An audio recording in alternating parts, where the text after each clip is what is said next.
Bonjour chers abonnés. Une nouvelle épisode captivante à suivre sur notre chaîne YouTube. Mais avant de commencer, prenez 2 secondes pour vous abonner à la chaîne, liker la vidéo et n'oubliez pas d'activer la cloche de notification pour ne rater aucune vidéo. Voilà, c'est fait. Maintenant, découvrons-la. Trahison impardonnable.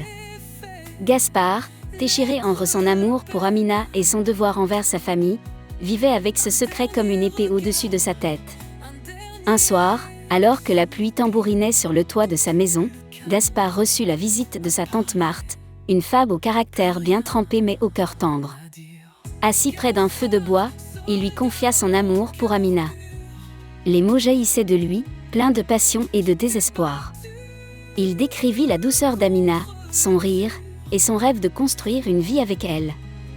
Les larmes aux yeux, il supplia sa tante de parler à ses parents et de plaider sa cause.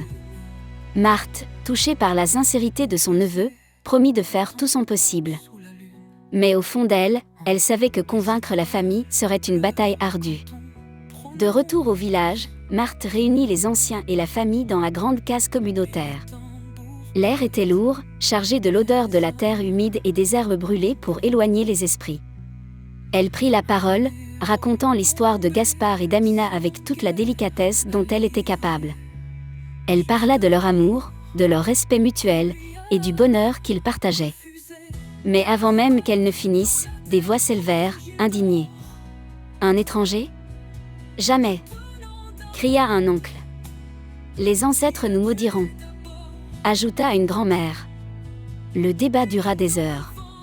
Les anciens invoquèrent les traditions, rappelant les récits des ancêtres qui avaient lutté pour préserver l'identité du village.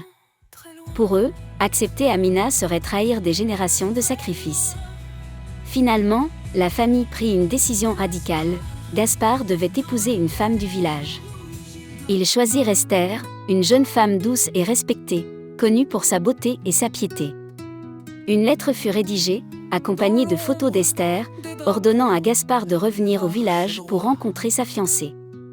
La lettre, scellée avec autorité, fut envoyée à Bamanda, portant en elle le poids des traditions.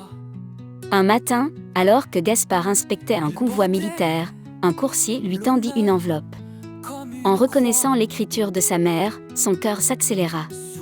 Il s'isola dans un coin du camp et ouvrit la lettre. Les mots étaient durs, sans appel, « Tu dois rentrer au village. Esther t'attend. Elle sera ta femme. Oublie cette étrangère. » Les photos d'Esther, glissées dans l'enveloppe, semblaient le fixer, comme un rappel de son devoir. Gaspard sentit une vague de panique l'envahir. Il aimait Amina de tout son être, mais désobéir à sa famille signifiait être banni, perdre son identité, son héritage. Incapable de réfléchir, il glissa la lettre dans la poche de son uniforme. Ce même jour, un ordre urgent arriva. Abonne-toi maintenant pour ne pas rater l'épisode suivant.